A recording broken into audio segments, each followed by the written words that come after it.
रमज़ान के मुबारक महीने की आमद आमद है। तमाम आलम इस्लाम के लिए ये महीना जहाँ बरकतों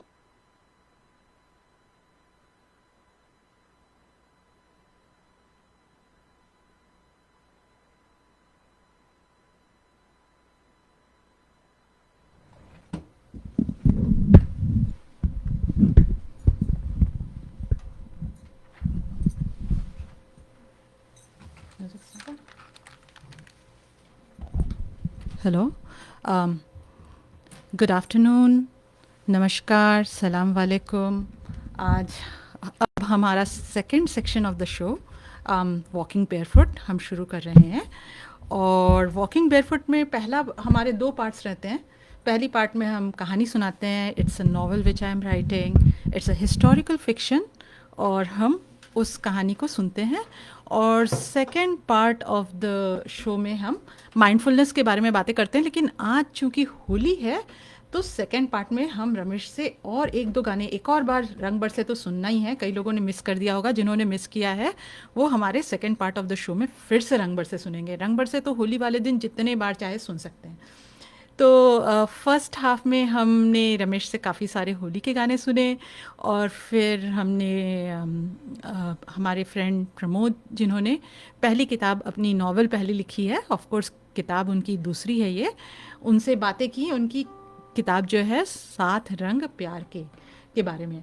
और अब हम ये कहानी जो है, मेरी लिखी हुई कहानी जो मैं लिखते जा रही हूँ, it is just going on as as I am reading it on the radio, I'm writing, I'm revising, it's work in progress. But मुझे अच्छा लगता है क्योंकि it's going to take me a long time. This novel is not going to be over so quickly. It's a historical fiction. It requires some research. It requires me to go to a place, feel that time and era, and also the characters come slowly, they reveal themselves to me. So ये थोड़े धीरे धीरे चलती है। और मैं जैसे जैसे लिखते जा रही हूँ, पढ़ते जा रही हूँ, थोड़ा बहुत चेंज करते जा रही हूँ। तो हमने ये कहानी जब शुरू की थी, we had started with a character called Hasan, और हम हसन की कहानी सुन रहे थे, who was growing up in Konya in Turkey. And he, when we last left Hassan, Hassan was on his way from Konya to Sylhet, which is today in Bangladesh, in the northeast part of Bangladesh. उसके बाद हम सुनते रहे कहानी माधो की। Madho, when the story started, he was a 13-year-old fisher boy, fisherman community का लड़का है, सिलहट में रहता है, जो एक पिलिग्रिम टूर के साथ वृंदावन की ओर जा रहा है। And we were encountering different characters and different people, different scenes of the journey जो है अभी तक सिलहट से सिर्फ गौड़ तक ही पहुंची है। वृंदावन तो अभी दूर है। तो गौड़ जो है ये शहर, जिसके बारे में मैंने पिछले दो बार शायद आप लोगों को बताया, ये किसी ज़माने में बंगाल की राजधानी हुआ करती थी। आज ये एक रूइंड सिटी है। It is people go to see it. Malda जो अभी वेस्ट बंगाल में पड़ता है, बिल्कुल on the border of East and West Bengal, around the time I'm writing this story, and even before that, it has been the capital of Bengal, as in Bangladesh and West Bengal put together. तो जहाँ पे मेरी ये कहानी हो रही है, Bengal is an independent सल्तनत एंड हुसैन शाही डायनेस्टी है वहाँ पे। और ये कहानी में हमारा जो मेन कैरेक्टर है, प्रोटैगोनिस्ट है माधो, ये गौड़ शहर में रुका हुआ है, and he is waiting to proceed up to Vrindavan with sadhu baba. तो पिछले बार हमने एक कैरेक्टर जिसके बारे में हम सुन रहे थे, वो मीना करके उसको वहाँ वो कैरेक्टर मिलती है। And specially I wanted to bring out the art which existed at that time. जो टेराकोटा के ऊपर नक्काशी होती थी, वो आर्ट को मैंने उसमें I tried to bring it out, and this character was one who did नक्काशी ऑन टेराकोटा। तो आगे सुनते हैं मीना की। मेरे ख्याल से जहाँ मीना की शादी हो रही थी वहाँ पे हमने ख़त्म किया था, तो हम मीना की शादी से सुनते हैं आगे की कहानी।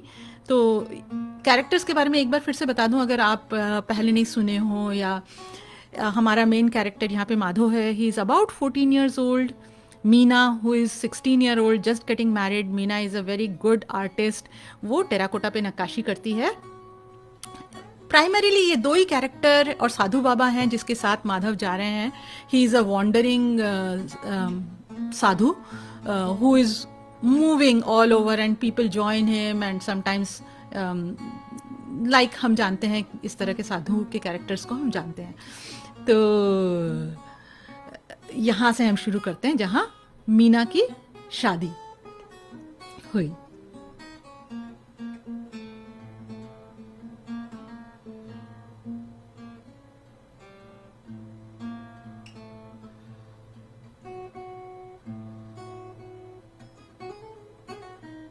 बड़े धूमधाम से हुई मीना की शादी, बड़े धूमधाम से हुई मीना की शादी। फिर वो डोली में बैठ ससुराल चली गई। हालांकि मैं ये जानता था कि मीना मेरी कभी नहीं हो सकती। दिल में अजीब खालीपन और उदासी थी। मेरा मन इस शहर से ऊब चुका था।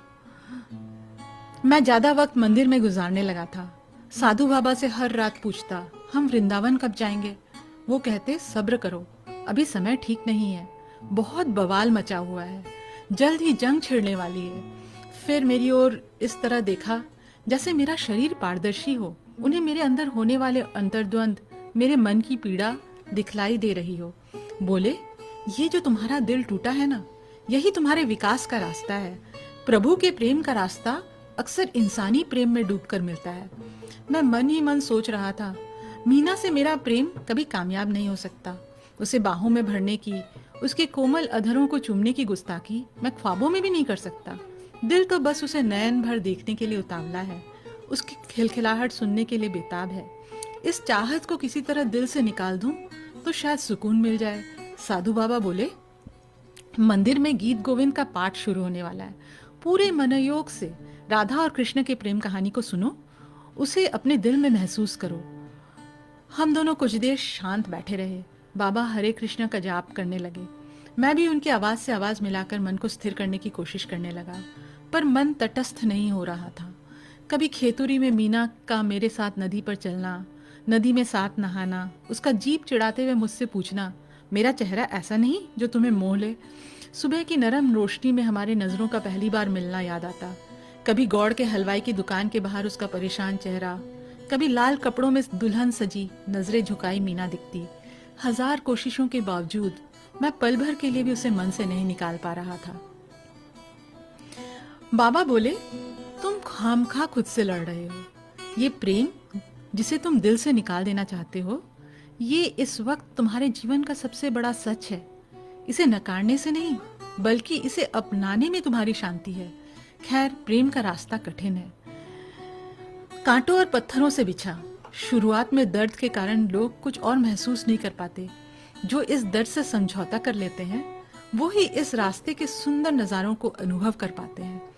कुछ देर बाबा अपने आप गुनगुनाते रहे, फिर बोले, तुम नक्काशी का काम सीखो। मुझे चाक पे बर्तन बनाने की नाकाम कोशिश, बच्चों का मेरी खिल्ली उड़ाना याद आ गया।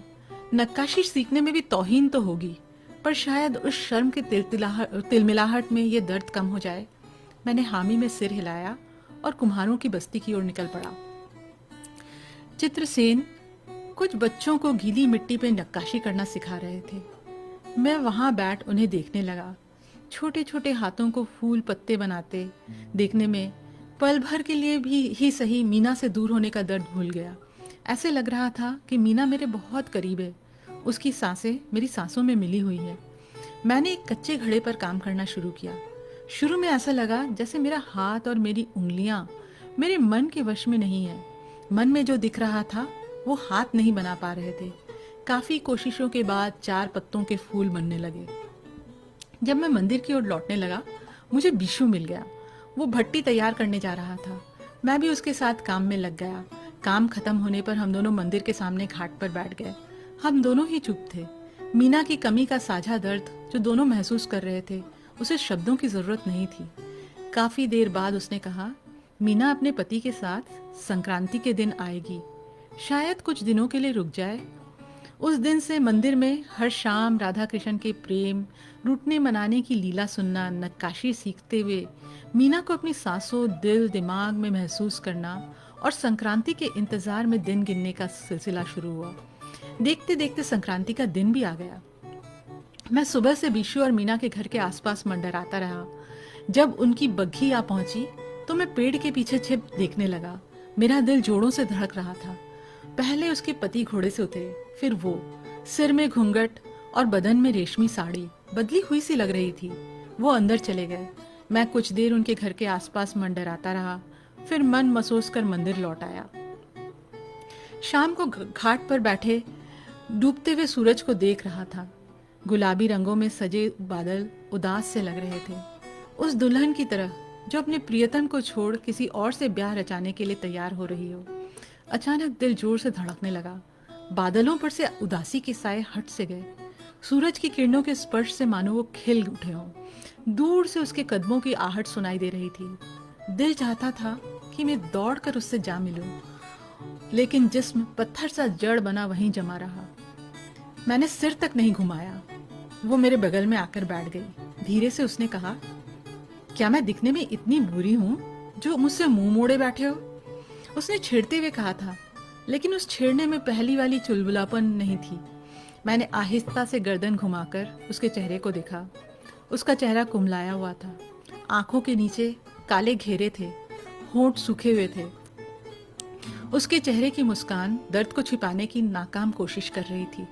उसने आंचल में से बांसुरी निकाली और मुझे पकड़ा दिया।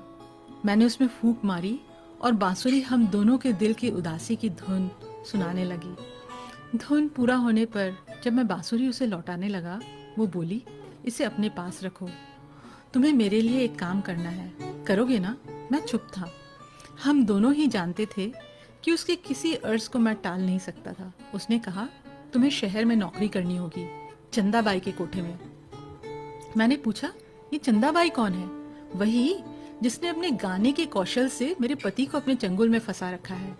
अपने माँ की बात रखने के लिए उन्होंने मुझसे शादी तो कर ली, मेरे बिस्तर में आए, मेरे जिस्म में भी, लेकिन इतने दिनों में उन्होंने मुझे ठीक से देखा तक नहीं, मुझसे दो बातें नहीं की। जिस मीना की एक मुस्कुराहट पर या बहू तेरे मर मिटते हैं, उस मीना को कोई कैसे अनदेखा कर सकता है? ये मेरे समझ से परे था।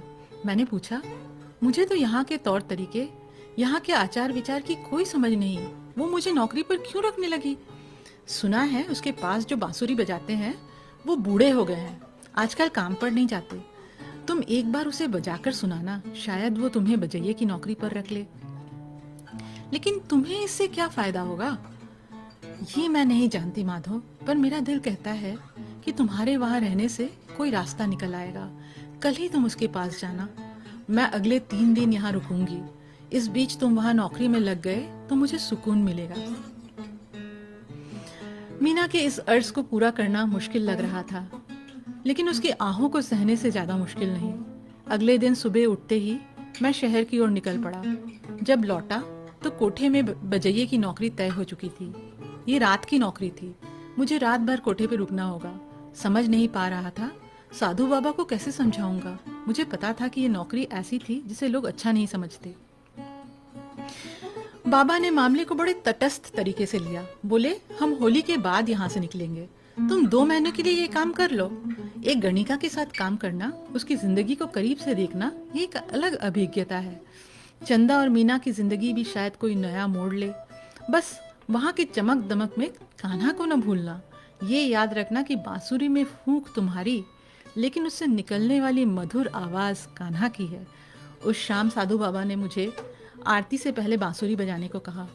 बांसुरी बजाते हुए मुझे पता ही नहीं चला कि कब मीना मेरे बगल में आ खड़ी हो गई थी। आरती के बाद हम दोनों नदी के घाट में जा बैठे। आज मंदिर में बजाया, कल कोठे में बजाऊंगा, मैंने कहा। मेरी बात सुन। मीना चहक उठी, बोली, उसके कोठे में तुम्हें काम मिल गया? मैंने हामी में सिर हिलाया। कैसे दिखती है वो? ऐसा क्या है उसमें जो इन्होंने अभी तक मुझे देखा नहीं? मेरी मुलाकात उससे नहीं हुई। कोठे में साज बजाने वालों के अधिनायक सुरजीत बाबू ने मेरा वादन सुना और कल शाम काम पर हाजिर होने की हिदायत दी। उस शाम चंदाबाई को देख मैं हैरान था। उसकी कद काठी, नाक नक्श, चेहरा मीना से मिलता जुलता था, लेकिन उसके हाव भाव और तेवर अलग तरह के थे। मुझे देख उसने सुरजीत बाबू से पूछा, इसे कहाँ से ले आए? अच्छी बांसुरी बजाता है, मोहसिन मियाँ के जाने के बाद संगीत में बांसुरी की कमी खलती है। उसने नाक सिकोड़कर कहा, मेरी आवाज और अदायगी यहाँ ग्राहकों को खींच लाती है, बाकी सबकी उपस्थिति गौण है, चाहे वो आप हो या मोहसिन चाचा। आगे से मेरी अनुमति के बगैर किसी को शामिल न करें। आज ये नौकरों के साथ अतिथि सत्कार का काम करे। कल सुबह मैं इसका वादन सुनकर तय करूंगी कि ये हमारी महफिल में शामिल होने के काबिल है या नहीं।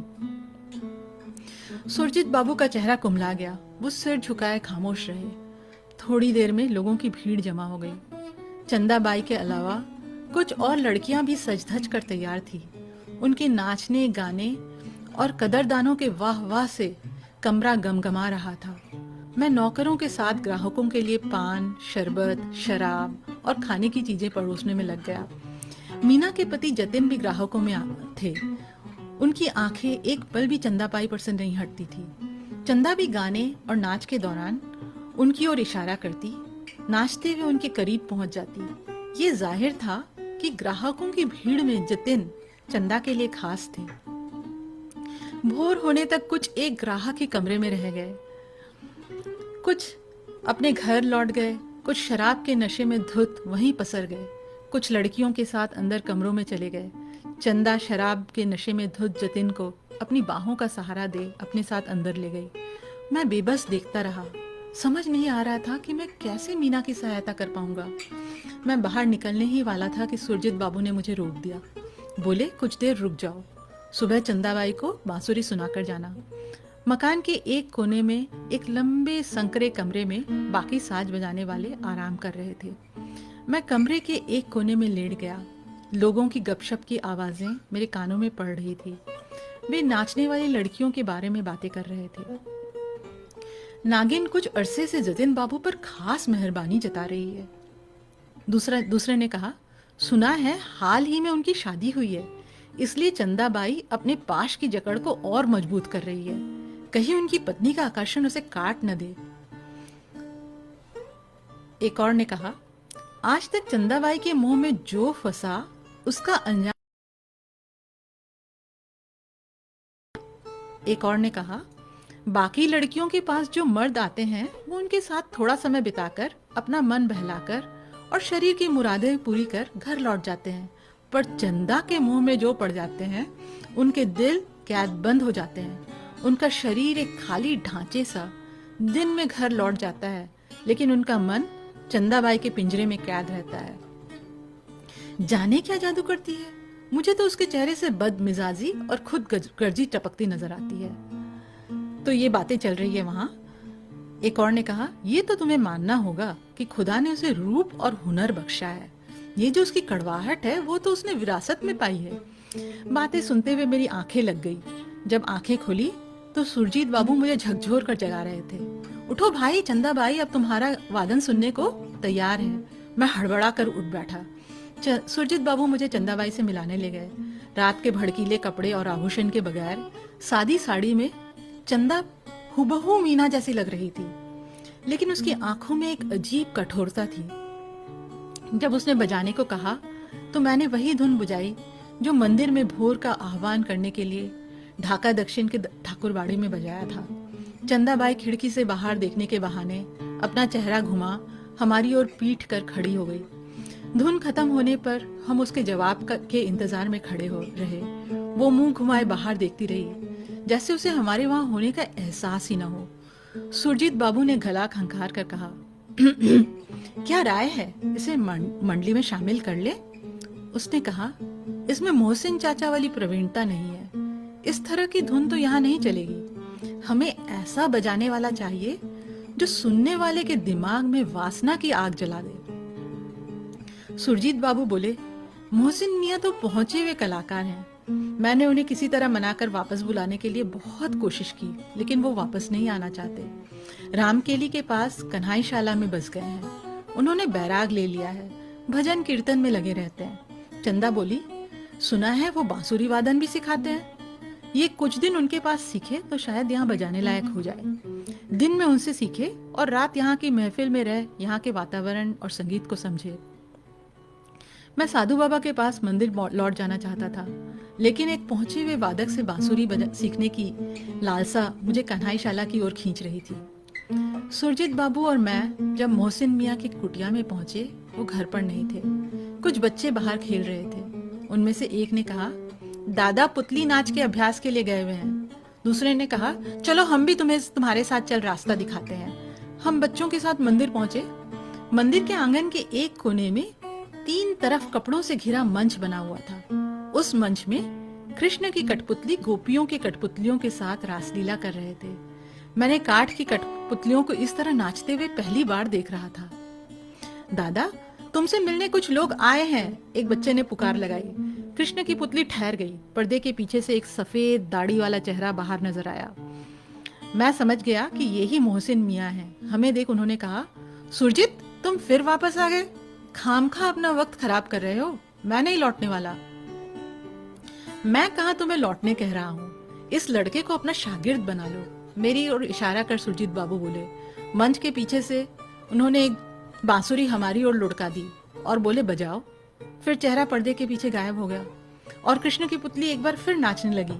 मैं उस नृत्य के लय को धुन में बांधे बजाने लगा। वो कभी नाच की गति तेज कर देते, कभी धीमी। मैं सामंजस्य बनाए रखने की पूरी कोशिश करता। कुछ देर बाद नाच रुका।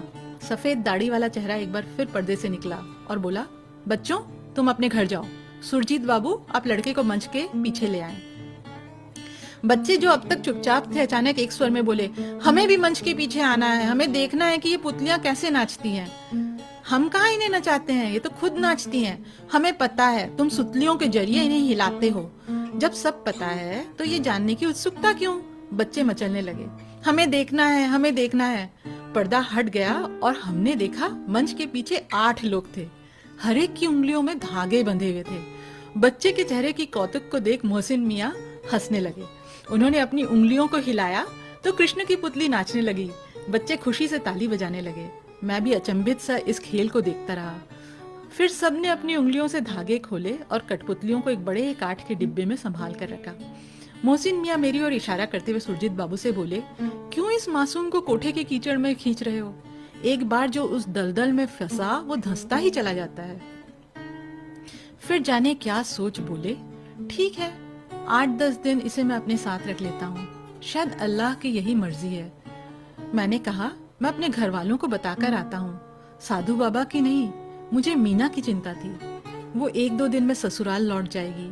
मैं उसके जाने से पहले एक बार उससे मिलना चाहता था। उसे बताना चाहता था कि चंदाबाई उसकी तरह लगती है, लेकिन उसका चेहरा मीना की तरह कोमल नहीं। संगीत मंडली के लड़के चंदाबाई को नागिन कहकर पुकारते हैं। तो आज हम यही खत्म करेंगे हमारी कहानी और आगे फिर बढ़ाएंगे। तो ये जो कहानी के बारे में थोड़ा सा और बताते जाऊं कि ये हालांकि ये कहानी फिक्शनल है, लेकिन ये जगह और ये टाइम, ये सब, और वहाँ पे जो होती है जैसे पुतली नाच का होना, और जिस तरह से मैंने ये दिखाया है कि एक मुसलमान हैं मोहसिन मियाँ, लेकिन वो कृष्ण का नाच करवा रहे हैं, ही इज स्पिरिचुअल पर्सन। तो ये सब उस वक्त की सच्चाई है। इस तरह का एक शहर होना, गौड़ शहर, जहाँ कुम्हार हैं जो काफ़ी अच्छी नक्काशी भी करते हैं और सुंदर बर्तन बनाते हैं।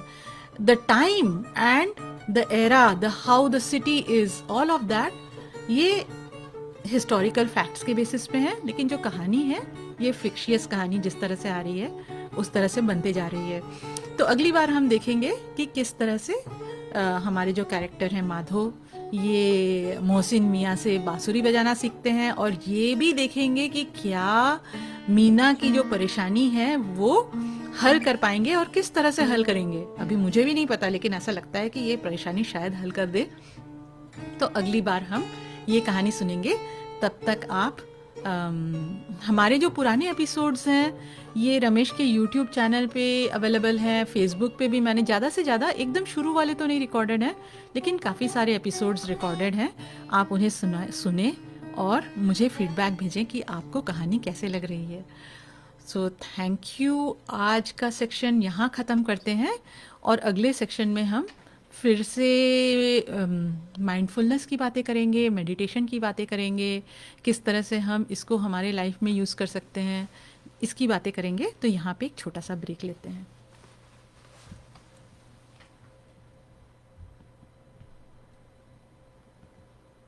गॉट इट को पहले कर हाँ एंड लाइव वीडियो